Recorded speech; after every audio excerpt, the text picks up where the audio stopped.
Kannattajat kirkuvat täällä katsomossa Vappuaaton kunniaksi, kun sinne painaa Suomen hyökkäys Komarov, Nokelainen pyörällä. Sitten vedetään Komarov kumoon, niin ensimmäinen rangaistus on myöskin tulossa. Suomi hakee sieltä vielä vetopaikkaa, sieltä lähtee Topi Jaakola veto.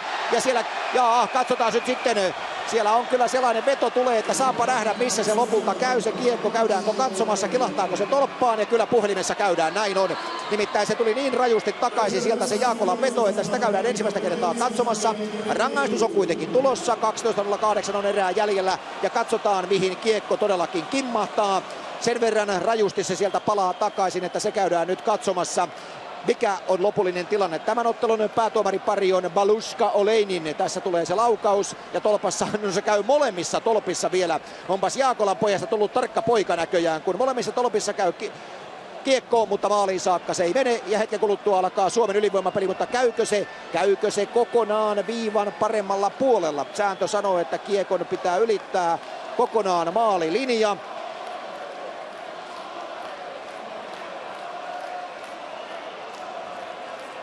Venäläispäätuomaripari tosiaan, minusta aika hyvin Vappuun sopiva kaksikko Baluska Oleinin. Toinen tarkoittaa suomeksi vappunaamaria, toinen vappunenää. Katsokaa sanakirjasta kumpi tarkoittaa kumpaa. 12.08 erää jäljellä. Topi Jaakola, joka laukoo, ei ole muuten leijonapaidassa tehnyt kertaakaan vielä maalia tähän päivään mennessä. Olisiko se ensimmäinen kerta nyt tässä? Vielä kerran sama tilanne. No niin, siinäpä sitä nyt on pulmaa kerrakseen. Kiekon pitää siis kokonaan ylittää maalilinja.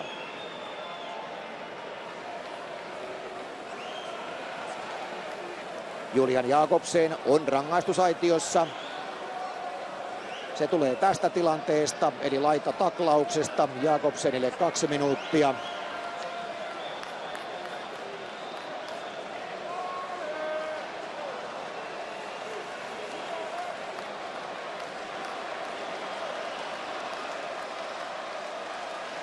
No niin, sitten tulee kiitokset luuriin ja katsotaan mikä on venäläispäätuomarin näyttö.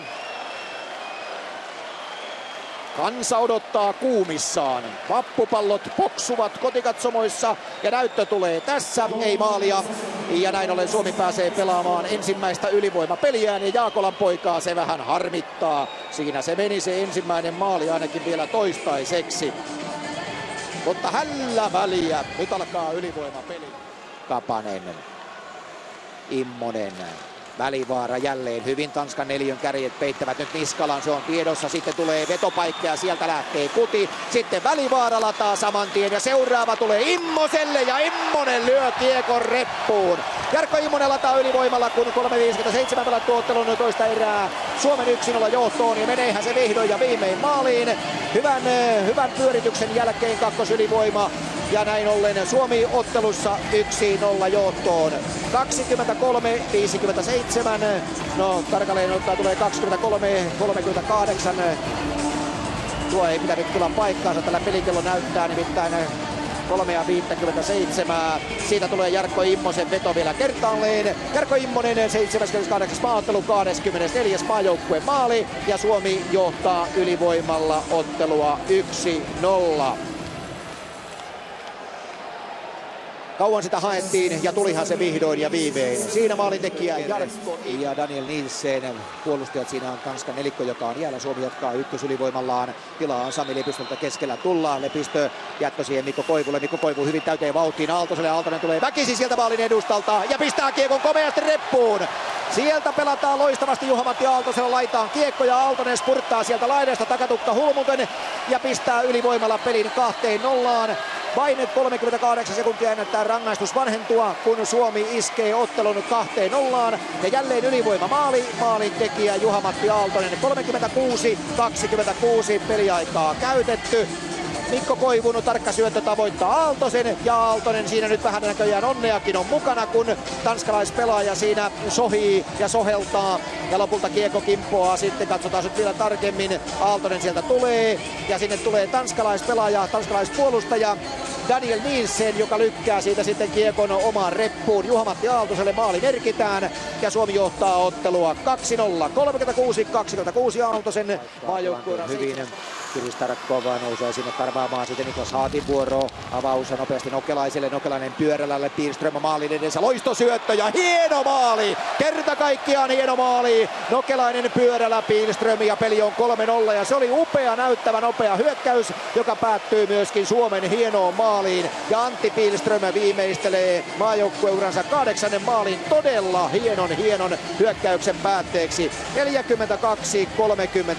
42-39 on peliä käyty. Katsokaa. Nokelainen, pyörälä, Pihlström ja pam! Peli on 3-0 Suomelle. Ja tällaisia maaleja, niitä on hieno katsoa. Siihen osallistuivat kaikki suomalaishyökkääjät ja Pihlström viimeistelee. Ja muistetaan se, että siinä myöskin Petteri Nokelainen tekee ensimmäisessä MM-ottelussaan myöskin avauspinnansa tähän Suomen maaliin. Antti Pihlström maaliin häärää. Suomen kolmannen maalin tekijä Antti Pihlström. Jaakola Kukkonen, Suomen puolustajaparinen Morten Green antaa loistosyötön ja sinne tulee Tanskan kavennus. Eipäs tullutkaan. Nyt tulee Niklas Haard lyö tyhjään häkkiin. Siinä oli ensin kiekko ylärimassa ilmeisesti ja saman tien siinä sitten Suomen pakka sekoaa täydellisesti. Ja näin Tanska tekee ottelussa avausmaalin, kun erää on pelattu 7.54. 47.54. Ja Niklas Haard avausmaalin tekijänä. Ja siinä tietysti myöskin taas myrskyvaroitus Suomelle. Kyllä se tolppaan näköjään kilahtaa. Mutta sen jälkeen sitten kaikki ryntäävät. 3 miestä ryntää tanskalaispelaajan kimppuun. Ja Niklas Haard täysin vapaana maalin edessä. Näette vielä kuinka sieltä lähtevät suomalaispelaajat kaikki oikein rynnäköllä liikkeelle. Loistava syöttö Julian Jakobsenilta Niklas Haardille. Ja tämä saa pistää tyhjään maaliin. Tanska kaventaa 3 aikaan. Granlund vielä 15 sekuntia. Granlund, Immonen, Puistola, Niskala ja komea laukaus. Janne Niskala napauttaa hienosti sieltä viivalta ja onko siellä sitten joku ohjaamassa, mutta joka tapauksessa se oli komea maali ja jälleen ylivoima maali Suomelle. Peli on 4-1 ja kyllä ylivoima on kova sana. Ja jos se on Granlund, joka maali tekee, niin se oli myöskin tietysti historiallinen maali hänelle, koska kaveri pelaa ensimmäistä MM-turnausta. Ja kyllä, Mikael Granlund 52-29 ajassa ohjaa kiekon maaliin. Ja niinpä sieltä tulee vielä Niskalan laukaus sieltä ja siellä on Granlund välissä loistavasti. Katsokaa vielä uudelleen Niskala ja siitä Granlund napauttaa kiekon ohi Frederik Andersenin. Kyllä, ja tällä tavalla sitten 19-vuotias IFK nuorukainen ensimmäisessä MM-turnauksessa myöskin Viittä vastaan ovat olleet olemattomat. Sitten tulee Aaltonen, spurttaa jälleen tuttuun tapaan laidasta niin että tukka hulmuaa ja loistava syöttö maalin eteen ja Tuomo Ruutu. Siinä Mikko Koivu leikkaa maalin edustalle, ei otakaan kiekkoa haltuunsa, vaan se menee Tuomo Ruudulle ja nyt alkaa sitten räpinä käydä jo pikkuhiljaa myöskin Tanskan alueella, koska nyt ykkösviisikko onnistuu myöskin tekemään tasakentällisen maalin ja Tuomo Ruutu on maalin tekijänä. 54-21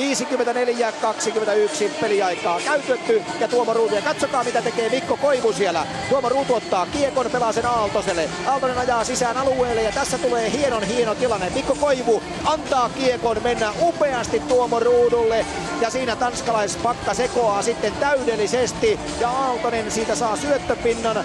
Ja Tuomo Ruutu siis maalin tekijänä ja Mikko Koivulle todennäköisesti tulee myöskin syöttöpinna siitä, mutta ennen kaikkea hienoa oli katsoa tämä, kuinka Koivu lukee älykkäästi peliä